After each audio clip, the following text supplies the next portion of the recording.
Okay, now we're going to learn some Tanya. We're going to just do today a brief introduction to the Tanya, what it's about, and in a way how it was written or why it was written, and just some small ideas. In the future, please God, we will really delve into it. So I've just opened my Tanya over here, there's a title page. Now I'm not going through every single word, but the title page, to know that the book Tanya's got three names. The first name is Likutei Amarim, which means compilation of sayings. Now, the Rebbe was exceptionally humble when he wrote the book, the Tanya, and he didn't even sign his name in the Tanya. And compilation of sayings because he says so to say there's no novelties in the Tanya.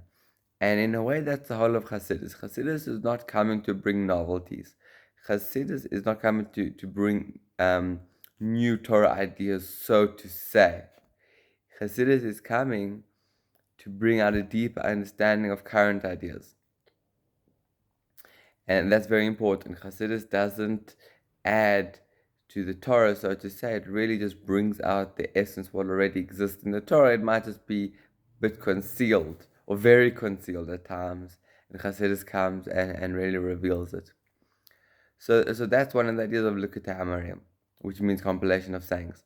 Then it's called Tanya itself, is because that's the first word of the book. We might touch on that another time. Why it's called Tanya, the first word of the book. Then it's called Sefer Shel Beinonim.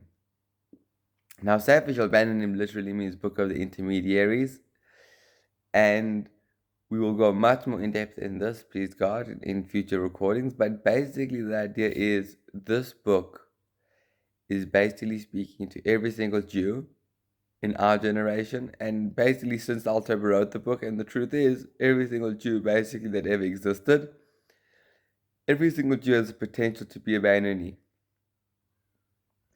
Even a Beinoni is an intermediate, which means an average Jew.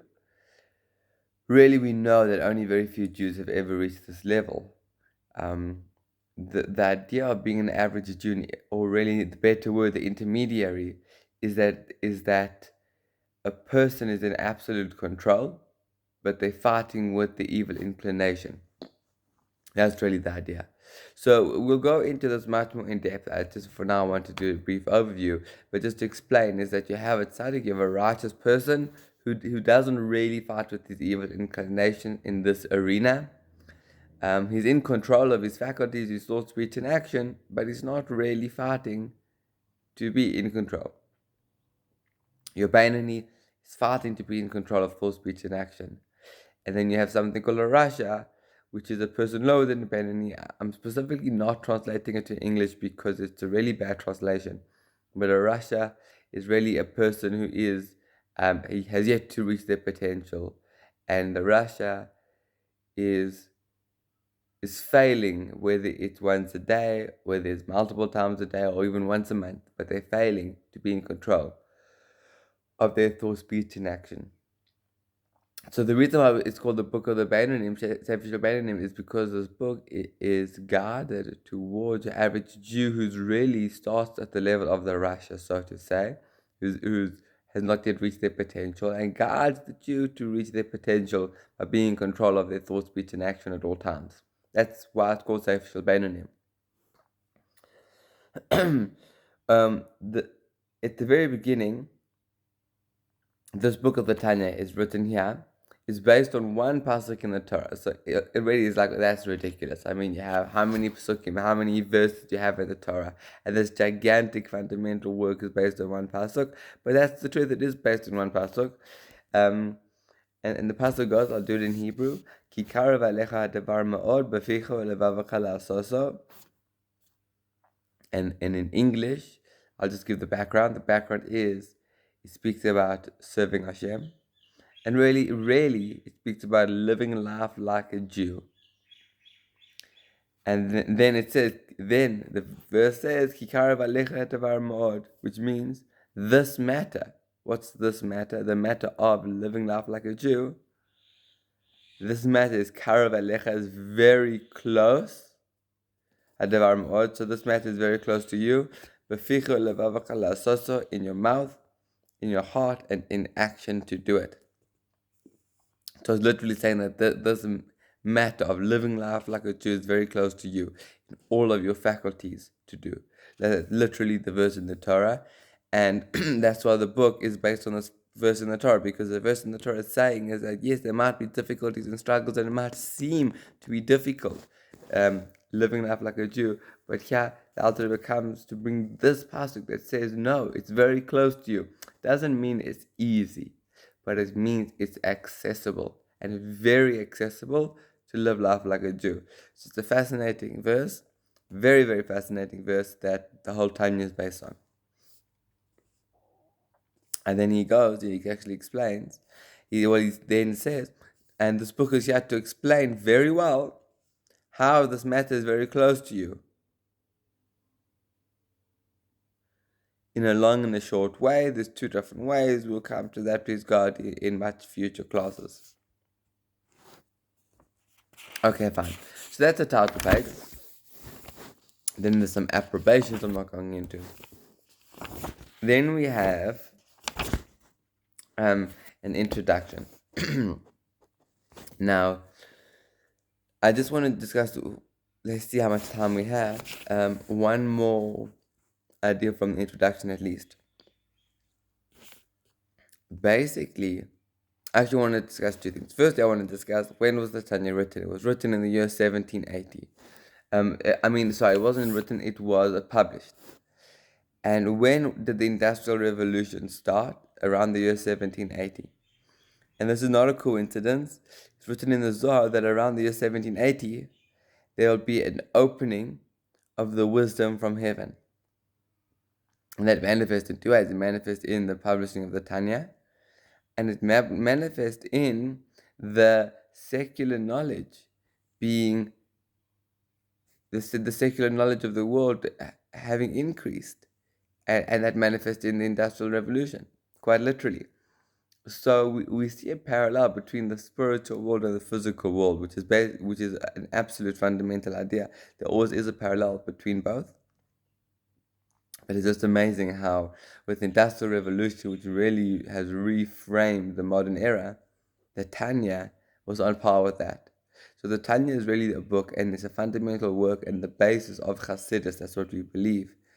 It's the basis of Chassidus, and Chassidus is mamish. It's a learning of Torah that can reframe your life as a Jew, like mamish, really, like it has to me and it has to many other people. Okay. So one understanding in the introduction, and really, in order for the Alter Rebbe to write this, either he had to be speaking the absolute truth, or he had to have an ego beyond the framework of the worlds, and obviously be speaking falsehood. We know it's the former, without a doubt, in my mind. Without a doubt, not in my mind, without a doubt, in everyone's minds. The Alter Rebbe basically explains that when it comes to Torah, there's different opinions. And he brings examples from the Gemara, that even in the Gemara you have these really, really righteous people. I mean, we can't even say that they were beyond our understanding, that even they had different opinions, right? And that's how Torah works. But here he comes to bring not even a Torah idea, but a Torah way of life, which is much deeper. And surely every Jew will have different opinions on how to live life based on their soul, based on their experiences. And here he basically comes and says, okay, we have to learn it inside word for word, which I'm not going to do now, but he basically comes and says that, and explains that from an example from Yehoshua, who was a disciple of Moshe and became the next leader. And that the verse is that Yehoshua was a man in whom there is a spirit. And then it says further on, who can meet the spirit of each and every one. Explained that Yehoshua wasn't just a clever person, but Yehoshua, he was what we call a neshama klalis, a general soul, and within him contained all the souls of the Jewish people. And therefore, when any Jewish soul came to him to ask him for advice or guidance, whatever it may be, he knew exactly what that individual needed, 100%. Because Yeshua was a general soul, he literally had every single other soul inside of him. Literally. Therefore, he could give the absolute 100% on par, 100% true guidance to every single Jew. Literally. The Alter Rebbe is saying the same thing basically about himself, and basically about the book, the Tanya itself. The Alter Rebbe has given guidance which is relevant to every single Jew inside this book for years, for generations to come. And he's not saying this metaphorically. He's not saying this tongue in cheek. He's saying this like literally. Literally, in the book, the Tanya, every Jew will find guidance for their soul and how to live practical life like a Jew in this world. It is an unbelievable statement. And as I said before, either he had to be 100% right, or he had to have an ego beyond the framework of the world, which obviously the former. But that is what's so unbelievable about this book, is that it speaks to every single Jew, and is able to guide every single Jew how to live life like a Jew.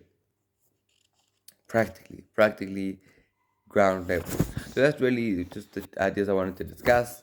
Please God, in the future we will continue learning the Tanya.